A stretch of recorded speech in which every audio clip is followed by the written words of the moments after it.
నమస్తే, నేను డాక్టర్ సాయి కిరణ్. ఈరోజు నేను మీకు ఒక అద్భుతమైన టెక్నిక్ నేర్పిపోతున్నాను.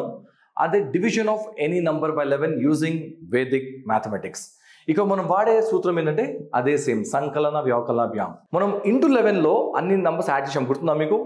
అయితే డివిజన్లో మనం సబ్ట్రాక్ట్ చేయాలంతే. ఓకే, ఇప్పుడు మనం కొన్ని లెక్కలు తీసుకొని సాల్వ్ చేద్దాం.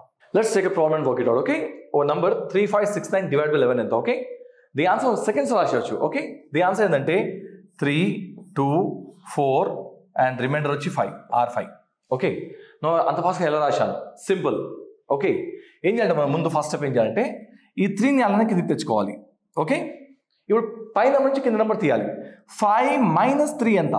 2 కదా, ఆ 2 కింద రాసుకోండి. ఇప్పుడు 6 - 2 చేయండి, ఎంత వస్తుంది మనకి? 4 అవునా? 4 కింద రాయండి. ఇప్పుడు 9 - 4 చేయండి, ఎంత వస్తుంది మనకి? ఆన్సర్ 5 అవునా? ఆ 5 కింద రాసుకో. ఓకే, అయితే లాస్ట్ నెంబర్ ఎప్పుడు రిమైండర్ అవుతుంది. సో లాస్ట్ నెంబర్ రిమైండర్కి వద్దండి. సో 324 క్వశ్చన్ అవుతుంది, రిమైండర్ మనకి 5 అవుతుంది. ఇప్పుడు ఇంకో లెక్క చూద్దాం.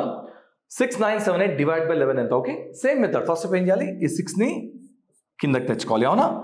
పై నెంబర్ నుంచి కింద నెంబర్ సబ్ట్రాక్ట్ చేయాలి. ఓకే, 6 - 3 ఎంత? 3 కదా, ఆ 3 మీరు ఇక్కడ కింద రాయండి.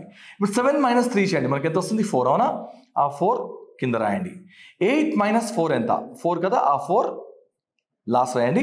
ఈ లాస్ట్ నెంబర్ వదిలేయండి, ఎందుకంటే లాస్ట్ నెంబర్ రిమైండర్ అవుతుంది. 634 క్వశ్చన్ అవుతుంది, 4 రిమైండర్ అవుతుంది. చాలా ఈజీ కదా. ఇంకో లెక్క సాల్వ్ చేద్దాం. 7958 డివైడ్ బై 11 ఎంత? ఓకే, ఫస్ట్ స్టెప్ ఏం చేయాలి? మనము ఈ 7ని అలానే మనం కిందకి తెచ్చుకోవాలి. ఓకే, ఇప్పుడు 9 - 7 ఎంత? 2 కదా, ఆ 2 కింద రాయండి. ఇప్పుడు 5 - 2 చేయండి, ఎంత వస్తుంది? 3 కదా, ఆ 3 కింద రాయండి. ఇప్పుడు 8 - 3 చేయండి, 5 కదా, ఆ 5 ఇక్కడ రాయండి లాస్ట్. ఓకే, అయితే లాస్ట్ నెంబర్ వదిలేదు, ఎందుకంటే లాస్ట్ నెంబర్ రిమైండర్ అవుతుంది. ఓకే, ఇప్పుడు 724 మనకి క్వోషంట్ అవుతుంది, 5 మనకి రిమైండర్ అవుతుంది. చాలా ఈజీ కదా.